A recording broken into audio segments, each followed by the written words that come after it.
This is a stressful environment, and you're dealing with a lot of very difficult situations. I used to wake up with a knot in my stomach every morning, feeling that stress. He just was burdened by work. I mean, it was always on his mind. You know, it was a hard thing for him to turn off on the weekends or to get away from it. I was just focused so intently on my career that I was letting what's really important fall by the wayside. Jeffrey Thompson's law practice didn't take just his time and energy. The fast pace and the constant stress also took a toll on his body. I maintained that stress, and it continued to work on me, and it also continued to work on my body.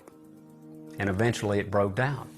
I began having stomach pains, severe stomach pains, that I initially, I just had no idea what it was. I thought I had an appendix rupture. Jeffrey had developed diverticulitis, a painful condition that attacks the intestinal wall.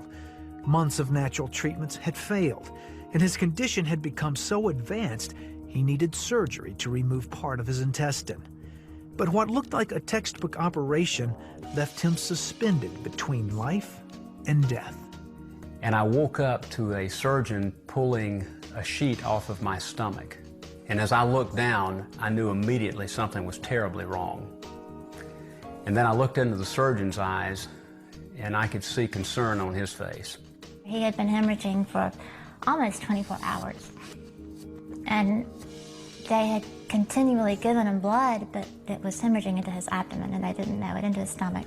It was frightening. I've never seen anyone so pale, but his lips were just completely white. My internal clock told me that I was getting ready to die, and I only had a few seconds of consciousness left. I reached up to grab my wife. I was just wanting to tell her how much I loved her and tell her that I was getting ready to leave her.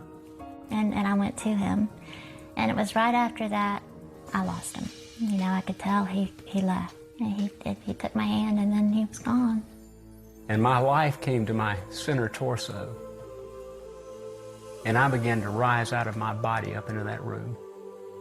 Everything was going haywire down below me. They were saying, I'm going to lose him. They were doing everything they knew to keep him alive at that point. It looked like it was a disaster going on, but it was the sweetest day of my life. I never had any pain, and I never had any fear. As Jeffrey's spirit hovered above his body, a light appeared. It was the most beautiful thing I'd ever seen. It started in the center of the room toward the ceiling and began to filter out into that room, and I was immediately drawn to it. And as it began to hit objects in that room, color came flooding out like I've never seen before. My senses became enhanced. I could see everything in that room with perfect clarity. There was an entire dimension that we just simply don't see on Earth. I've never been more alive than I was at that moment. It was incredible. I suddenly had an overwhelming sense of God's presence, of His love, of His peace, of His joy. The thing that was just so incredible to me is how the maker of this universe, who can make the sun, the moon, and the stars in this earth and us, can come down and hold me and comfort me and love me as if I'm the only person in the universe.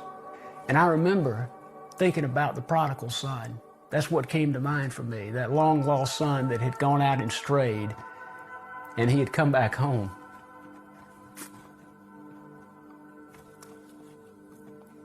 And his father was coming out to hold him and to love him and to welcome him back. That's what was happening to me. It's the sweetest love there is. I told him I wanted to go with him. And then I had a fleeting thought. But what about Madeline, my wife, and what about Will? My sweet wife is just falling apart down below me, and I'd never seen her that way. And I'm up here in complete comfort, in complete peace, in complete joy. And then God told me internally I was going to go back. That I remember jolting in my bed, and I opened my eyes, and when I opened my eyes, I'm looking at the surgeon, and he's saying, I'm losing him, we've got to get him back in surgery. Jeffrey was rushed back into surgery where doctors stopped the bleeding. When he finally regained consciousness, Jeffrey had a new understanding of God's amazing love and presence in his life. God loves you more than you've ever known. He knows your circumstances. He knows what you're going through. I used to wake up with a knot in my stomach.